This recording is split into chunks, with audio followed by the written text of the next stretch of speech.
Hi, my name is Gina Cunningham. This tutorial is focused on safety when working with bands, also some practical considerations when storing your bands. Before practicing with your TheraBands, just want to check over the length of the bands, make sure there's no nicks, no cuts. Check in with each of the stirrups, each of the loops at the ends. If you see any nicks or cuts, that's a pretty good indication that it's time to cut and tie off a new set of bands, because they can tear, the bands can tear from tiny little nicks on the side. When practicing with the bands, just make sure you're not pulling the bands towards your face or pulling the bands towards somebody else's face. The bands can become nicked or tied when, for a variety of reasons, but one of the things that I see most often is from wearing rings with like prongs, like jewels, anything that can be sharp, that can cut something or snag something.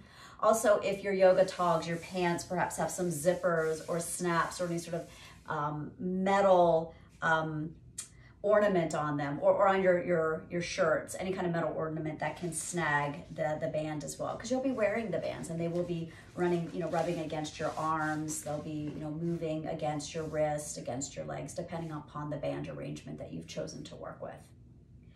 If you do notice that the bands have a little tear, again, you'll just discard them. They're done, and then you'll just tie off a new set for yourself. When storing your bands, take care that you're storing them in a temperate place. I live in New York City. I have in a pre-war and really hot radiators, so I keep my bands away from the radiators. I try not to leave them in the sun, sitting in the windows. If you drive a car anywhere with the bands, just don't leave them in your trunk. So you just want to think like a temperate environment. Take care not to get them wet as well, because they will degrade a little bit faster if the temperature is inconsistent or extreme, or if they get wet. Finally, if you have longer hair like me, bands love long hair. They love to get tangled up in it. So whenever I'm practicing, not only do I pull my hair back into a ponytail, I pull it back into a bun.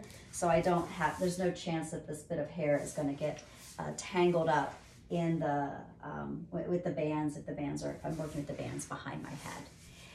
From a place of just comfort and in terms of what the clothes that you are wearing, the tighter fitting your clothes, the less you'll feel the bands sliding over the clothes, and the more secure the bands will feel and more feedback they'll provide against your body. So if you're wearing like a loose shorts or a loose t-shirt and the bands are wrapped around that fabric, it may seem like the bands are actually moving, but the bands are just attaching to the fabric and the fabric is moving over your body.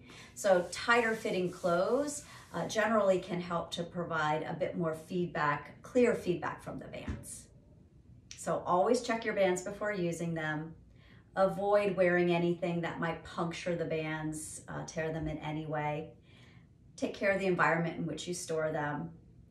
Tie your hair back, and tighter fitting clothes as opposed to looser fitting clothes are probably a better choice for practicing with the bands.